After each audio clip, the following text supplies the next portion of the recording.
Hi, good morning. Everybody had a good Sunday? Good. This is, if you look at ourselves, we all know that we are not a donkey, not a monkey. We are human beings. We all know.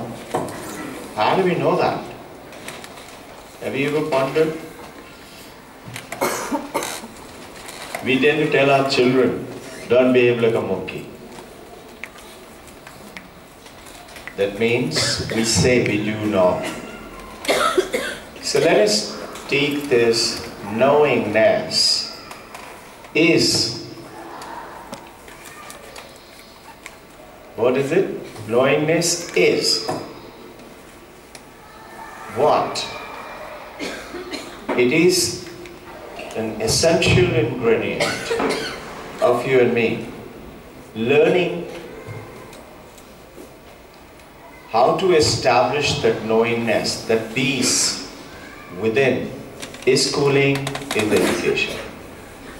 We tell our children, we guide them. Why are we teaching them? Why are we educating them?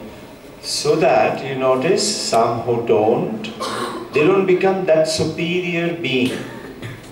What superior being? Superior human being. And some do become, because they keep working at it. So how do we inspire, motivate the children to work? How does that happen? And if you and I can have that key, you know some of those dolls that you used to play with, you put the key like that and let it be and the key is dancing. So if you and I can tap into that, then lots of our problems are over, isn't it? All you have to do is key it up or maybe change the battery. So let's look at it from a different angle, and that is Vedanta.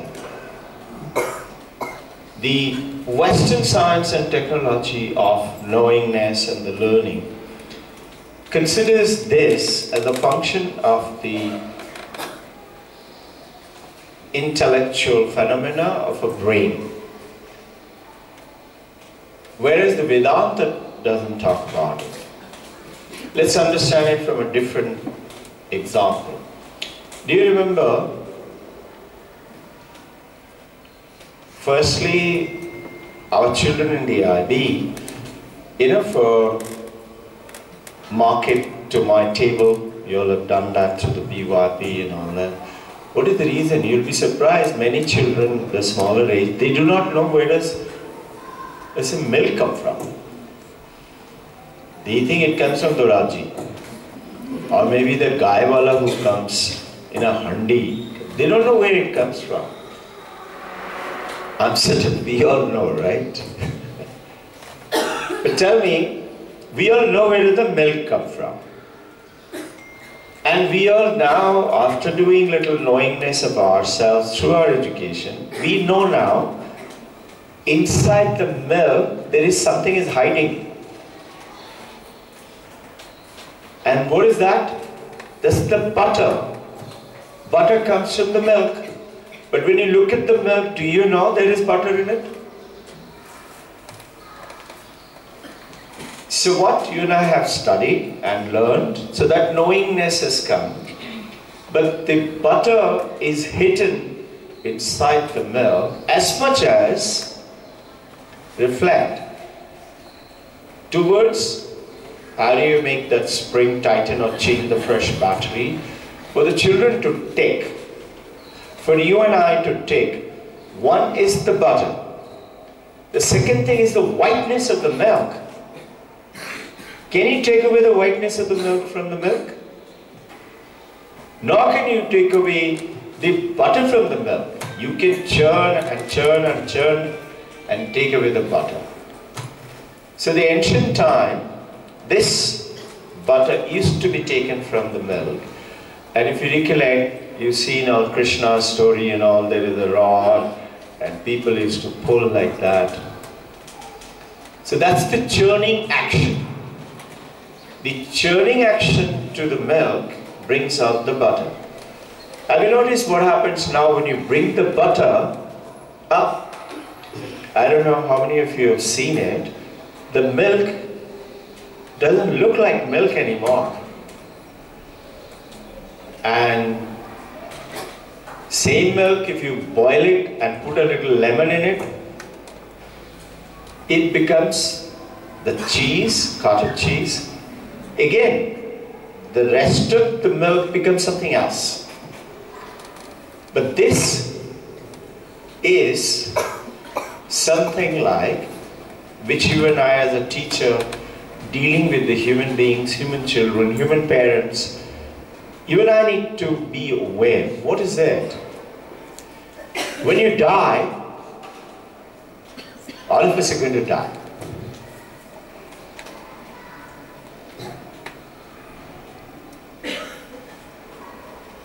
Something happens to us. Our mind and our consciousness goes away. So we are called dead. That means when you say, this is me, does that consciousness belong to me? Think, this mind which you keep saying, this is my mind, does it belong to me? Because when you die, your consciousness goes away, your mind goes away. The two things leaves you. So you are dead. So what are we getting at? We today learn and know everything, see and perceive, touch and listen and taste and understand something because of what? If you look at carefully, if the eye is seeing something, but if the conscious is not registering, like some of our students and you and me also have done in the school, college days, teacher is teaching, we are looking, we are nodding our head, mind is somewhere else. And along with the mind, the consciousness is somewhere else. I might be thinking, looking at that girl or looking at that boy, what's he wearing, and teacher is saying something. And once the teacher goes and you say, what a boring teacher, what did he talk about? It happened to you and me, right? It happens time and again. Why? Because we do not know how to concentrate with willpower and bring up that consciousness in its 100%. And when you do, you're not in coma, you're not in unconscious state or a deep sleep state. So you register. Who's registering the I? Not you and me. It's the consciousness. So can we in very brief understand that that consciousness is a borrowed consciousness. That borrowed consciousness is with us, makes us who we are. And when it leaves our body, we are dead. So in other words, that consciousness, if it is the being, then peace itself, something else is within us, which is what is making this happen. It's like the same, the butter is within the milk, and all you and I have to do is learn to churn. Now, how do you do the churning? You're doing a little bit of churning by studying, by reading. You're doing a little bit of churning like taking New Year resolution. What are you doing? No, I'm not going to eat meat. You say that. So you're doing a little churning. You're bringing up higher and higher consciousness. When you study, when you recite, when you write, when you read. So those children who are guided by you, how? By your own personal conscious effort. So you tell the parents, no? You say your child doesn't write, do you write? You tell the parent, right? You start writing, child will start writing. Have you realized, some of us are parents here, if a child loves to eat golgappa or pani puri or let's say Kentucky Fried Chicken or hamburger or hot dog, you would see that either you or the husband or the wife, one of you is very fond of that. So how do the children learn? They're looking at you.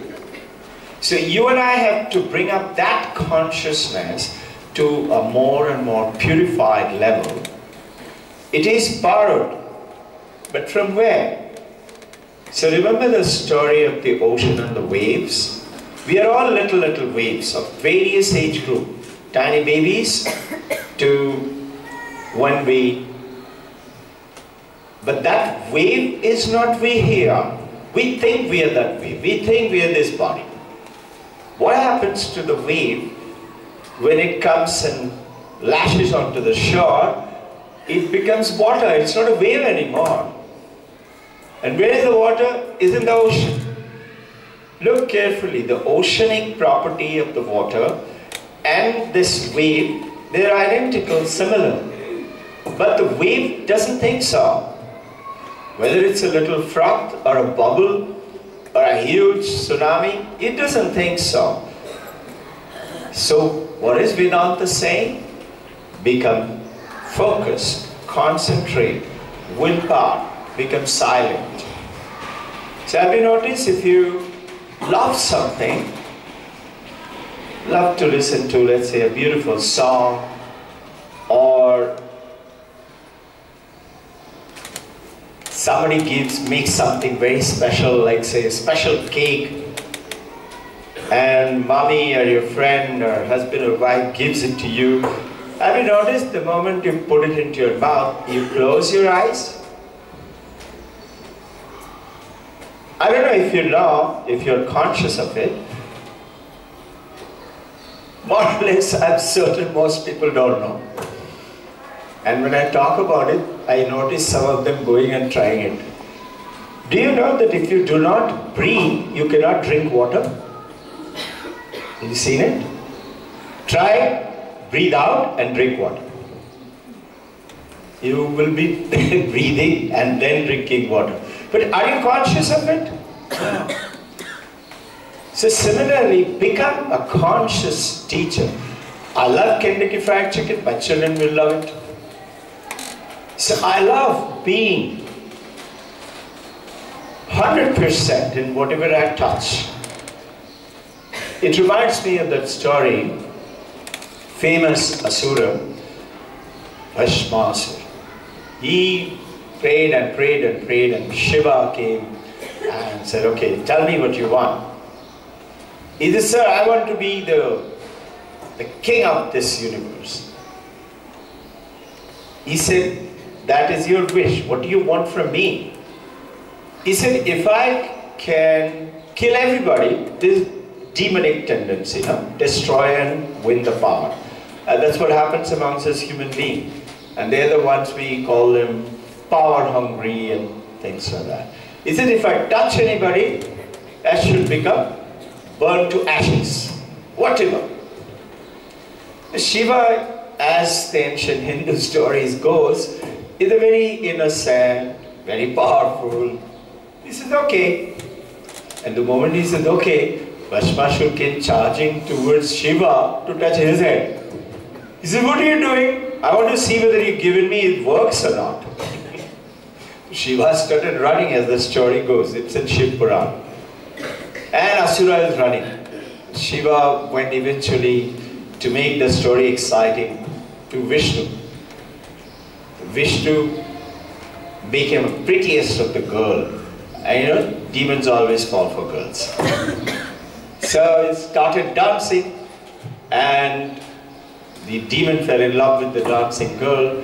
And at one point, you must have read the story, so he said, you can have me provided you copy everything that I do. So Bhashmasura agreed, and so whatever she was doing, he was also doing that. And eventually she touched her own head, he also touched his own head, and it became the ashes. I'm trying to say, can you and I have that power of the mind, concentration and the willpower, to say, not turn the children into ashes, but children into brilliant So what is it? Bring out the brilliance from within. Bring out that butter which is hidden within. That consciousness which is borrowed, like the water of the wave is borrowed from the ocean. So when the water becomes silent, is what? Focused, concentrated. Have you noticed, you and I, when we fight with someone and we have huge battle, war battle, whatever it is, then what happens? We become silent. We go bang the door and lock ourselves in the bedroom or the washroom and we are silent. And though you become silent, it takes a lot of time, maybe weeks, maybe months to actually take it out of your mind. Isn't it? You become silent when you fall sick. Have you realized? So silence is one of the indications of that you're focusing and you're healing. And this is why, have you noticed, the reflection or meditation, you become silent. You cannot keep eating and say, I'm meditating. Can't do that. You have to be still. So, understanding this consciousness borrowed is understanding God within. Understanding the ocean. We are a part of the ocean. I am not different. You and I have forgotten that. So we are racing for what? Pleasure. More. Of everything. You have 6 diamonds, you feel like having 7th and the 8th one now. You have the best of the mobiles, you want to go for now iPhone 10 or Note 8. It's never ending. So they say, that the Vedanta talks about, as long as you are seeking for those little pleasures or big pleasures, all your mind is distracted, not focused, not concentrated. So what are the great scholars, what do they do? Have you noticed? Some of our kids are like that. I was talking to Ghosh ma'am and all her, one of the boy. He's brilliant, he's very good.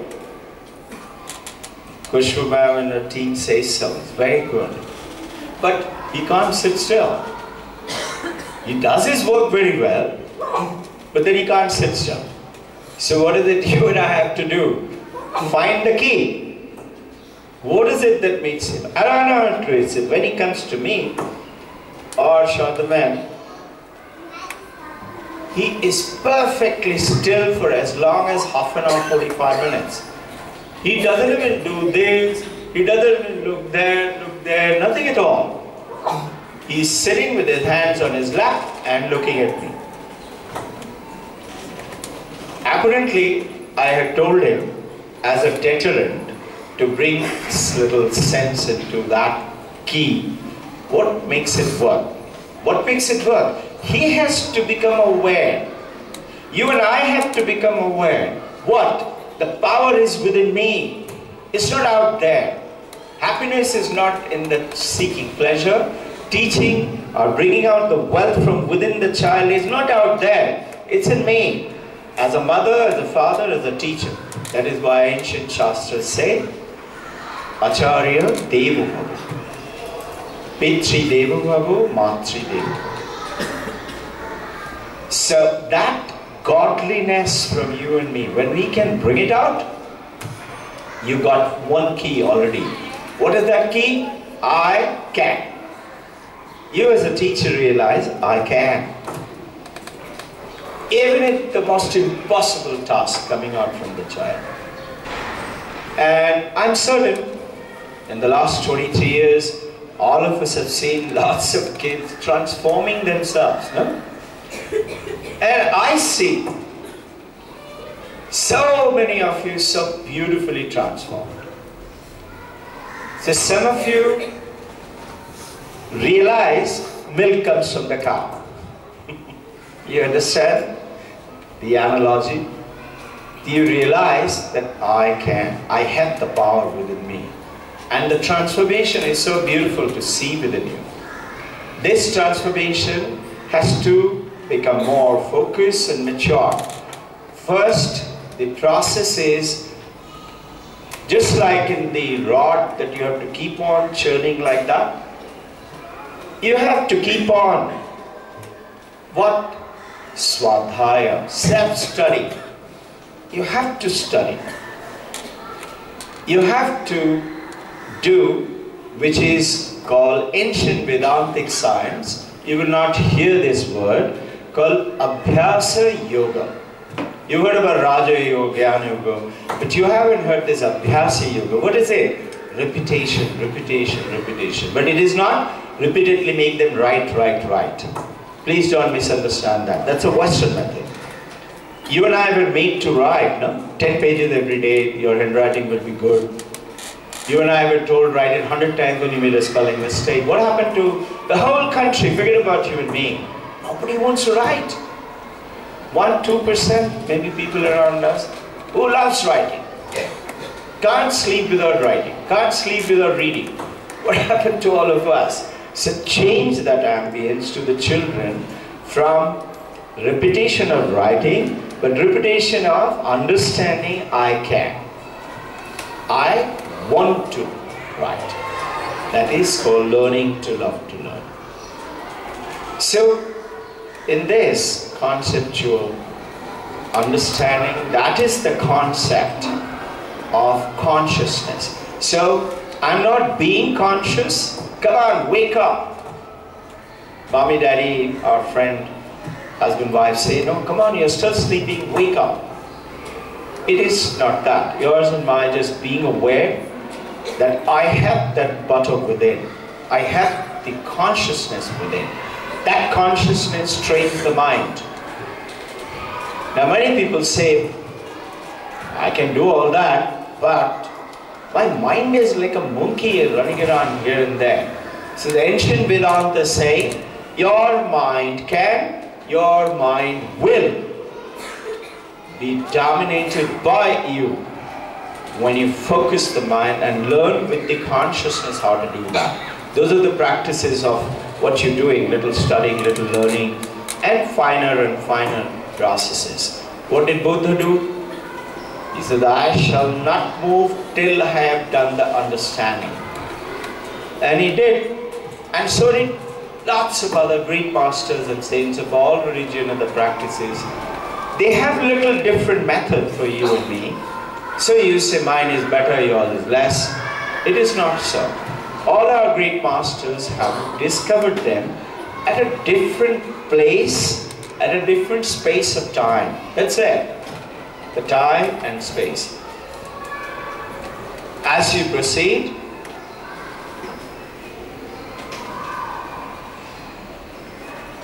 there are three things which are finite. Finite is anything that can be encompassed within a boundary. So if you and I can say, understand which are those, and those three things are called in Sanskrit, Desha, Kala, Vastu. Desh, America. You keep walking through America, flying through America, you will come to Canada, or maybe go to the ocean. America finishes. India is huge, but you can finish India and go to Nepal, or maybe go to Bangladesh or Pakistan, isn't it? So Desha has got limit. Kala is time. You were born, you're going to die. It's limit. There is a limit. And anything, this one, or that little car, or the money, or the gold, is going to go. So when you realize that it is limited, it's because it has got a boundary. But the infinite consciousness which is within you has no boundary. It's infinite. In English word, the moment you mathematically express infinite if you can explain what is infinite, firstly, can we do that? If you do that, the moment you do it, it becomes finite. Isn't it? It cannot be. That infinite potential is in the child, in you and me. And all we have to do is tap onto it. What is our journey from childhood to the death? Is this journey. And the moment you touch it, you know it is, you become Buddha. Who is Buddha? The one who knows. Buddha means the one who knows. He knew it. So what happened? Is Buddha dead now? No. This body didn't belong to me. So when I died, my mind and the consciousness went away from me to the source. Buddha's body is dead, but is he dead? Nor is Muhammad and Jesus and Paramahanshas and Mahavir Jain and Guru Nanak, great masters. They're not dead. But their body, yes, it is not. So this understanding with which if you approach, keep your eyes, use your five senses all the time. Keep your eyes open. I know that boy is sitting in my office. I'm doing lots of things, but I keep being, not I, my consciousness is aware.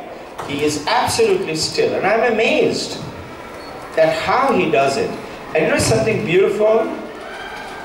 Notice the parody. When he comes, he's always got a nice smile. No? He's smiling. I said, so champion, what is it? He said, sir, I can't sit still. He says, I can't sit still. He already knows that I can't. You know, the moment you know I tell lies, it's the first step of learning to tell truth. The moment you know that I can, you're already in its path. So, repetition of the ancient statement we've spoken once or twice. T.E. Lawrence, a Western person, and ancient Vedanta, they all have similar westernizer in the footstep. What does it say? All men and women dream. But they dream during the recesses of the midnight, wake up to say, oh, it was only a dream. But dangerous are the men and women who dream with their eyes open, because they make their dreams come true. You look at the great people of the world today who has achieved great things.